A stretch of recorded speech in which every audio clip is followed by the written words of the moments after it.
Ahora que ocurre la cuestión de que de pronto se encuentra uno mucho la cuestión meritocrática. Hay un libro incluso que se llama Meritocracia,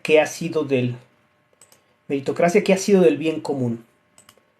Porque muchas personas de repente no saben la diferencia entre lo que es ser socialista y lo que es ser capitalista.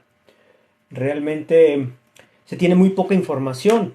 E incluso si Jesucristo como tal eh, fuera históricamente exacto y suponiendo que existió y que la Biblia nos hablara bien de él, tenemos mucho más pistas de la ideología que él pudiera llegar a tener, más tendencias a la izquierda y hacia el socialismo que hacia la derecha.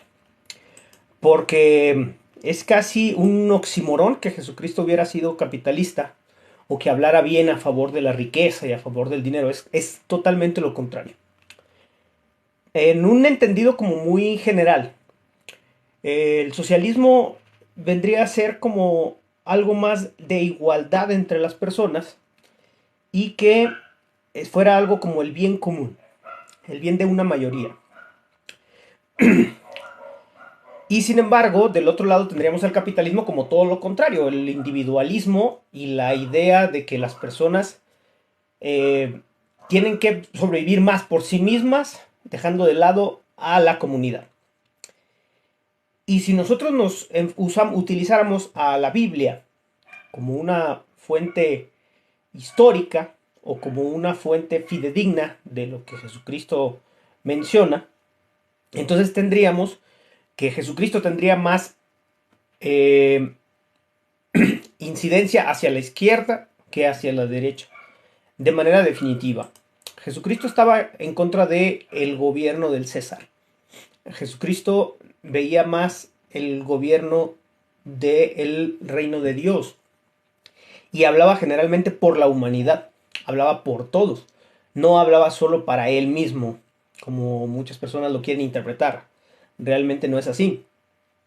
Y tenemos un montón de versículos bíblicos que en los versículos bíblicos, sobre todo en el Nuevo Testamento con Jesús, son muy concisos y son bastante fehacientes con respecto a que Jesucristo no tenía ambición por el dinero y no estaba totalmente de acuerdo en la acumulación de riquezas.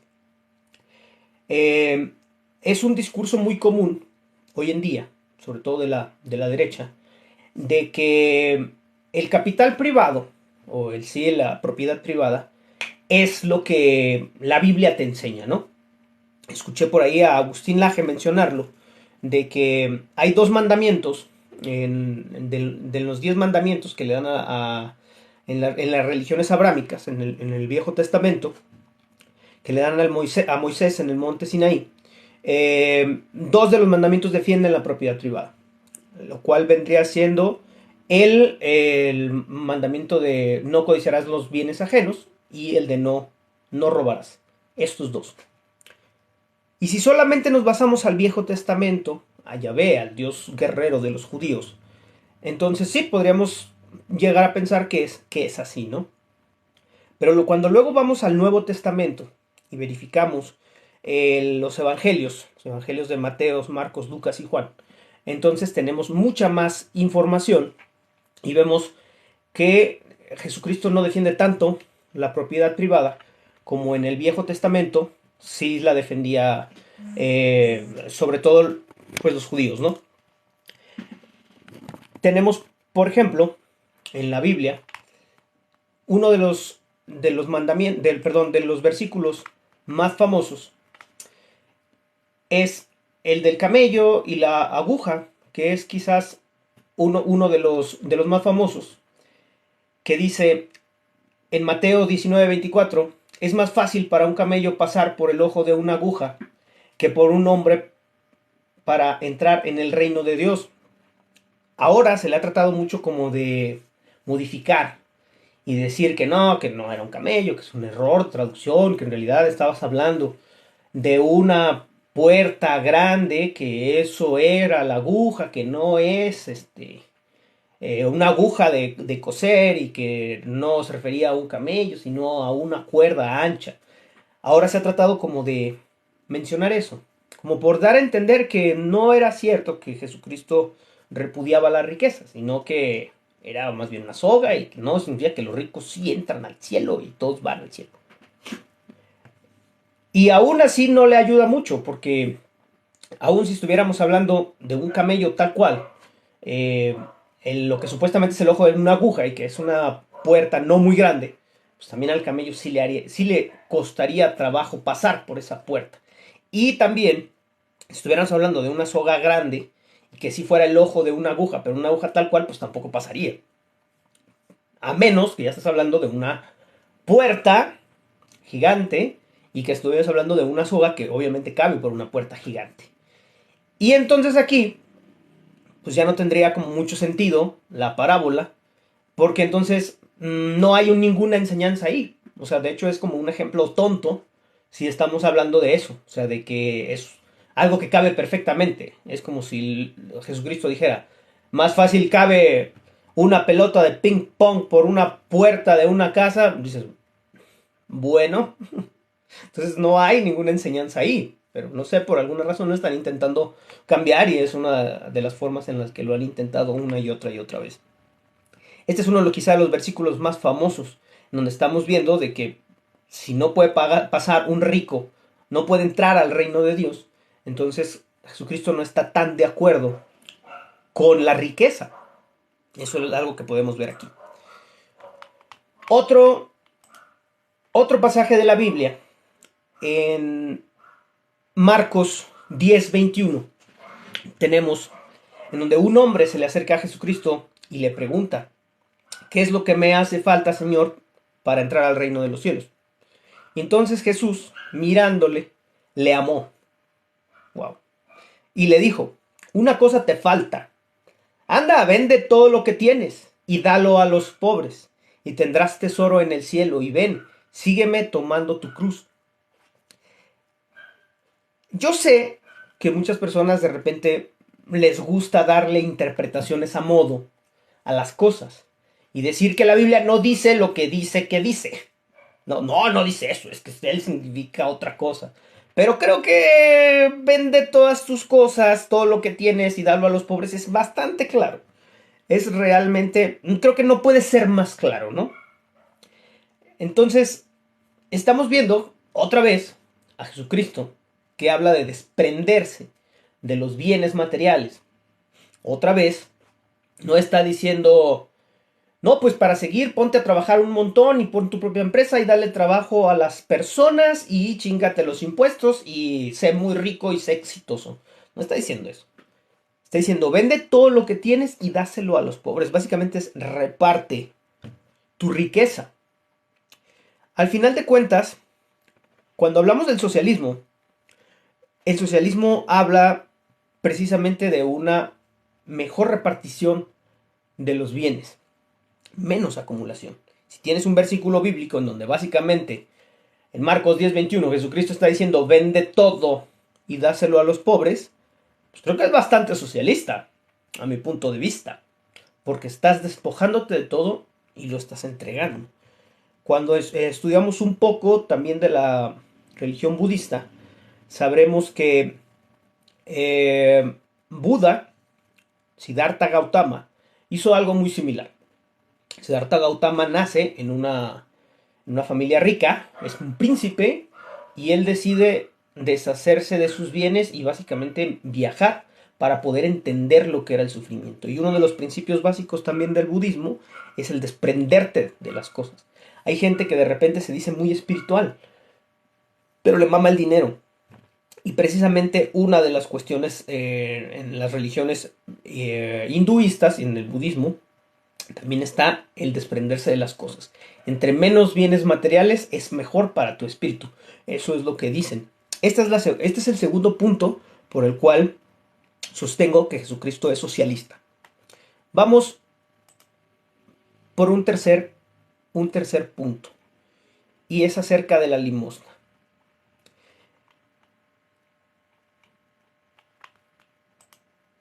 Dice, cuando tú des limosna, que no sepa tu izquierda lo que hace tu mano derecha. Y estamos hablando otra vez de regalar dinero a los pobres, otra vez de ayudar a la sociedad. Es un pensamiento que también es socialista. No te está diciendo, no, no le regales nada a nadie porque si no van a ser unos huevones que no van a trabajar. Que eso es algo que a las personas de derecha les gusta repetir hasta el cansancio. No le regales nada a nadie porque si no ya no trabajan. Bueno, pues personas de derecha que son muy espirituales y que son muy cristianas y que son muy católicas. Pues Jesús dice que es limosna. Entonces, ¿por qué luego tomamos que siempre las cosas de quien te conviene? ¿No? Si no te conviene lo que la Biblia dice, entonces no lo replicas. Si estamos hablando de eso, que no sepa tu izquierda, lo que hace tu derecha es básicamente cáete el hocico y no le digas a nadie. Cosa muy diferente a lo que se suele hacer con las personas a las que les gusta dar, pero decirlo en todas partes, en redes sociales, publicarlo, tomarse la foto dando la despensa o regalando los juguetes en los teletones o entrando a otras beneficencias, ¿no? Pero se lo tienen que presumir, se lo tienen que decir a sus amigos para que todo el mundo digan, mira qué bueno es él. Es admirable que es tan bueno. Bueno, pues en Mateo 6.3 dice que no sepa tu izquierda lo que hace tu derecha. Es básicamente no ande presumiendo, mijo. No ande diciendo eso. Este es el tercer versículo que encontramos apoyando a un Jesús más socialista. Vamos a buscar un cuarto versículo, que es en el pago de impuestos. Otro de los discursos más comunes que encontramos dentro de la derecha es que el Estado, los gobiernos, no deberían de pagar impuestos, no deberían de cobrar impuestos. Entre menos Estado es mejor, dicen. Y que los ricos deben de gravar cada vez menos. Básicamente consideran que es menos Estado, más libertad. Entonces es algo del libertarianismo y vemos a gente como Dana, como Agustín Laje, como a Gloria Álvarez, que suelen mencionarlo a los cuatro vientos y según ellos son muy católicos y según ellos son muy cristianos, pero no. Jesucristo dice que sí paguen impuestos. En Mateo 17:24 dice, al entrar Pedro en la casa, se adelanta a Jesús a preguntarle, ¿tú qué opinas, Simón? Tierra a quienes cobran tributos e impuestos a los suyos o a los demás. A los demás, contestó Pedro, entonces los suyos están exentos, le dijo Jesús. Pero para no escandalizar a la gente, vete al lago y echa al anzuelo. Saca el primer pez que pique, ábrele la boca y encontrarás una moneda. Tómala y dásela a ellos por mi impuesto y por el tuyo. Aquí Jesucristo está diciendo pues, que se paguen impuestos. Está bien que paguen impuestos al templo, ¿sí? Ahora,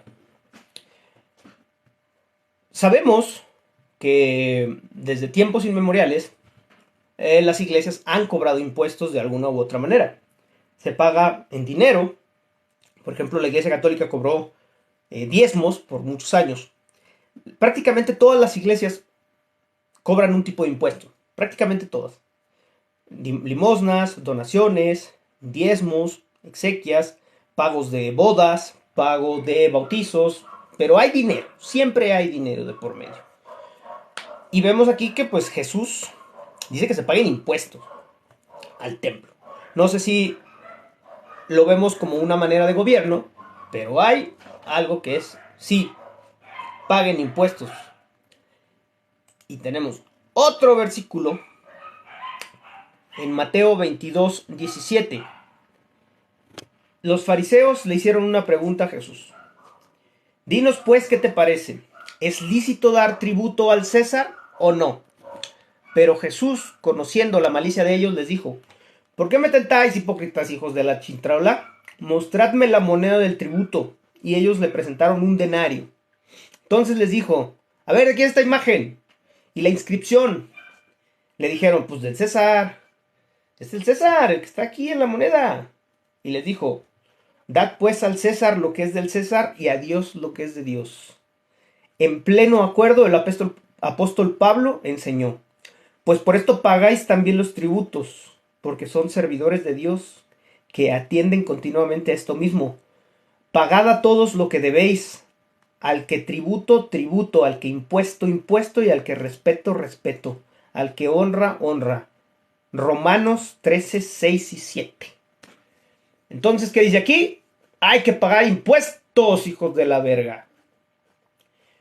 Porque los cristianos y católicos, que son muy libertarios, muy libertarianos, muy de derecha, que están súper en contra de que se pague a los gobiernos, pues dicen que no se tienen que pagar impuestos y que los gobiernos, entre menos impuestos, mejor. Pues no le están haciendo caso a Jesús. Porque no le hacen caso a Jesús. O sea, le hacen caso a las ideologías de derecha, con lo que les conviene. Pero no le hacen caso a Jesús. Muy mal, ¿eh? Muy mal. Paguen impuestos. Tienen que pagar impuestos. Así es la cuestión de pagar impuestos.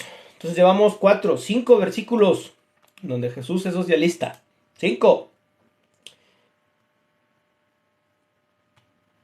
Vamos a buscar el sexto. Jesús le da a comer a un chingo de gente. Recordemos que una de las máximas de las escuelas socialistas es que precisamente como socialistas tienes que dar los derechos mínimos a tus ciudadanos. Y de los derechos mínimos de los ciudadanos es el derecho a la alimentación. Pero la derecha dice pues que no se le tiene que ayudar a las personas, porque cada quien se tiene que rascar con sus propias uñas. Tienes que enseñar a pescar, pero nunca dar el pescado. ¿Por qué no los dos, pinches codos, culeros? Jesús da de comer a mucha gente. Es la multiplicación de los panes y de los peces, básicamente. Es todo Mateo 14, 13. Cuando ya empezaba a atardecer, los discípulos se acercaron a Jesús y les dijo: en este lugar solitario y se está haciendo tarde, dígale a la gente que se vaya a los pueblos y que se vaya a comprar su comida, ¿eh? Fíjate bien. Que se vaya a comprar su comida. Y Jesús le contestó: no tienen que irse.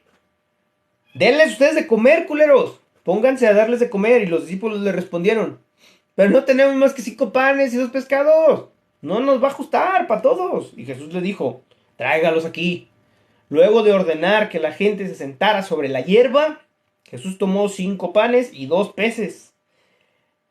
Miró al cielo y dio gracias a Dios. Y después partió los panes con cuchillo mejor. Y le dio a los discípulos para que ellos los repartieran a la gente. Todos comieron hasta quedar satisfechos. Y cuando los discípulos recogieron los pedazos que sobraron, llenaron 12 canastas. Los que comieron fueron como 5,000 hombres. ¡Ay, hijo de la verga! No sean muchos. Además de las mujeres y los niños. Otra vez, Jesucristo siendo socialista. Le dio de comer a 5,000 hombres.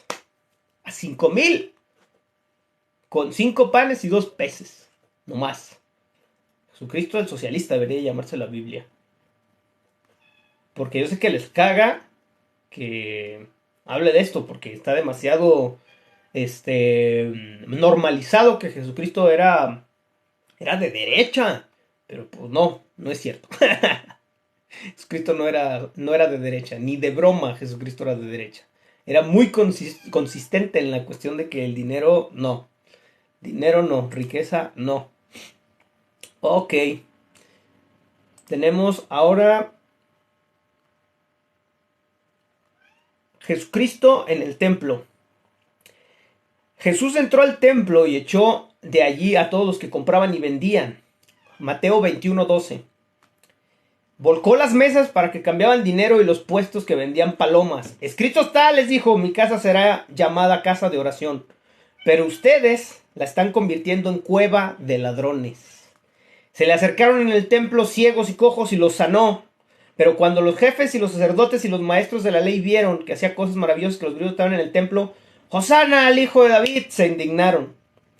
¿Oyes lo que esos están diciendo?, protestaron. Claro que sí, respondió Jesús. No he leído nunca en los labios de los pequeños de los niños de pecho y has puesto en perfecta alabanza. Aquí Jesucristo lo que hizo fue tirar las mesas, volcarlas, y decirles, hijos de la verga, ¿por qué convirtieron la casa de Dios y el templo en una cueva de ladrones? Otra vez, creo que por séptima vez, Jesucristo rechazando al dinero, como rechazando a la riqueza, como una manera de mostrar que al final de cuentas la acumulación de dinero no era lo más importante. Jesucristo jamás dice háganse ricos, hijos de la verga. No. Es muy conciso en que den limosna, que no conviertan al templo en cueva de ladrones, que paguen sus impuestos. Lo dice 2 veces en 2 maneras diferentes. Dice que den limosna. Dice que vendan todas sus cosas y que también la repartan entre los pobres. Es muy conciso con la cuestión del dinero. Para la derechiza que dice que no, bueno, les estoy pasando los versos bíblicos. Ahorita esto es en live. Cuando termine el live, voy a recortar los segmentos y posteriormente lo voy a subir ya con su respectivo versículo bíblico para que lo puedan corroborar por ustedes mismos. ¿Sí? Ok. A Jesucristo le gustaba mucho que lo invitaran a su casa, a casas de otras personas, y le pagaban todo. ¿Sí? En Lucas 8 primero dice que andaba en la ciudad y de aldea en aldea y predicando y anunciando el reino de Dios. Los 12 apóstoles andaban con él y también algunas mujeres que habían sido atacadas por espíritus malignos y enfermedades. Y María Magdalena, Juana, la mujer de Cusa, y el administrador de Herodes, Susana y muchos más, les servían con sus bienes. O sea, básicamente, como que Jesús andaba ahí de itinerante, haciendo sus milagros y otras cosas. Y la gente le daba cosas, o dinero, o bienes. Ay, el gato. Para tratar de recaudar para la causa. Al final de cuentas, Jesús no trabajaba. Todos lo sabemos. ¿Cuál era el trabajo de Jesús?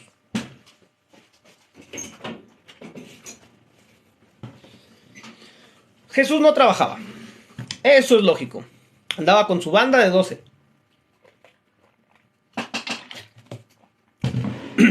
Es hijo de un carpintero. Alguna vez anduvo pescando. Pero trabajo, así que digas trabajo, no. Si hay algo que la Biblia no hace, es decir, Jesucristo era un gran carpintero. Vieran qué buenos muebles hacía. No, no dice, la Biblia no dice eso. No dice que hiciera buenas mesas, ni buenas sillas, ni nada de eso. O sea, por el trabajo no se le conoció. Se le conoció por otro tipo de cosas, por cuestiones más espirituales, por filosofía, por predicar ideas socialistas, ya estamos viendo muy claramente, pero por chambear no. Eso es lógico. Otra cosa, dentro de las ideas de la derecha, ¡ay, el gato otra vez! Dentro de las ideas de la derecha está el ser pro familia. Jesucristo no tenía hijos. Jesucristo no tuvo hijos. Jesucristo no tuvo descendencia. ¿Por qué los pro familia? ¿Por qué la gente pro familia habla tanto de la familia tradicional, etcétera, si Jesucristo no tuvo hijos? No los tuvo. No solo no tuvo hijas, supuestamente tampoco tuvo esposa. A pesar de que por ahí se dicen textos apócrifos pues, que María Magdalena era su esposa y que las bodas de Canaán era su boda de él con María Magdalena, ¿no? Eso es lo que dicen. Pero no está completamente documentado. Entonces tenemos una derecha, una ultraderecha, con gente como Lili Telles, deleznable por cierto, que suele mencionar a la familia tradicional como el eje fundamental de la ideología de derecha y que alaba mucho a Jesús, un Jesús que no tuvo hijos. Una iglesia católica que hace que sus sacerdotes no se casen, para no heredar bienes, por cierto. Y que curiosamente están muy ad hoc del trabajo y de la riqueza en un Jesucristo que no trabajó y que tampoco fue rico. Un Jesucristo que ni era rico, que no tuvo riqueza. Un Jesucristo que no tuvo familia, que tenía su banda de compas de 12 apóstoles, que le gustaba la bebida también. Que a Jesús le gustaba el chupe, le gustaba la bebida. Lo dejó muy en claro cuando lo crucificaron crudo. Y este y además de esto, tenemos un Jesús que estaba en contra del Estado. Jesucristo estaba en contra del Estado. Tan estuvo en contra del Estado que fue preso. El emperador romano, eh, ahorita se me fue el nombre exactamente de quién era.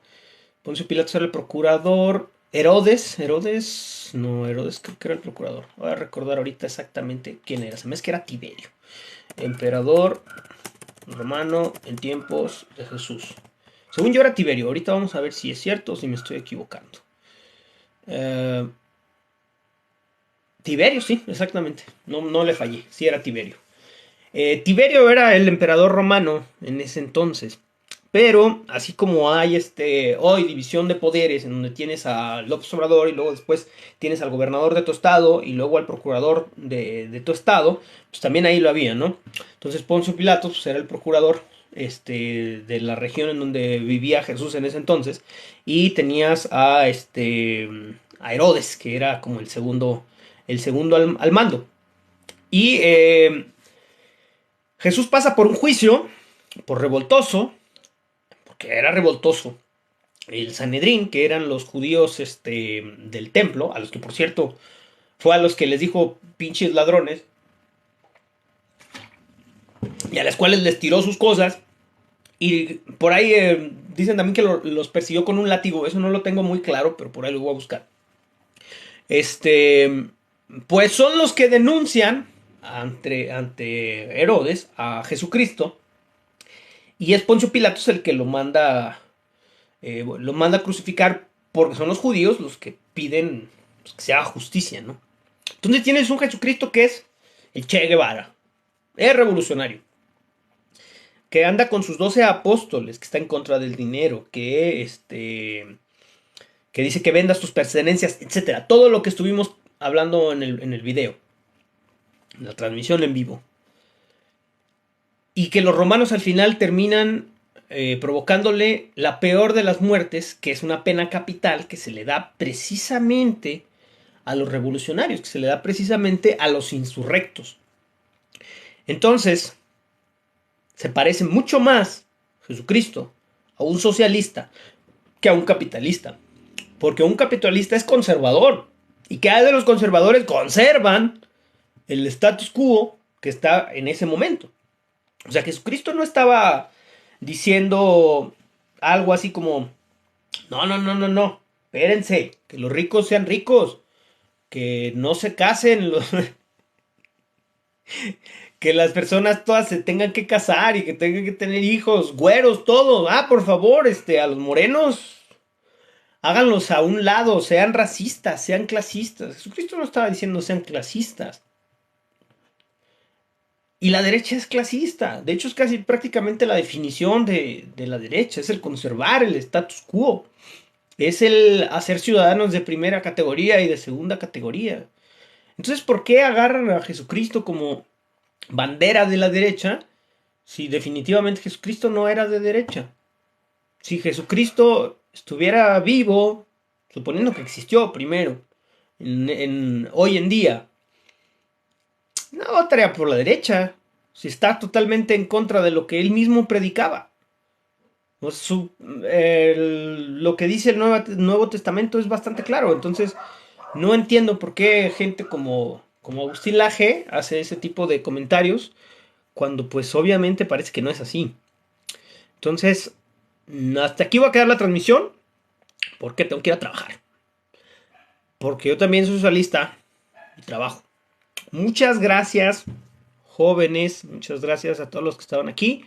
Y les mando un abrazo fuerte. Cuando se acabe esta chingadera, la voy a subir como video cortado en pedacitos a mi perfil. Hasta luego. Sean felices.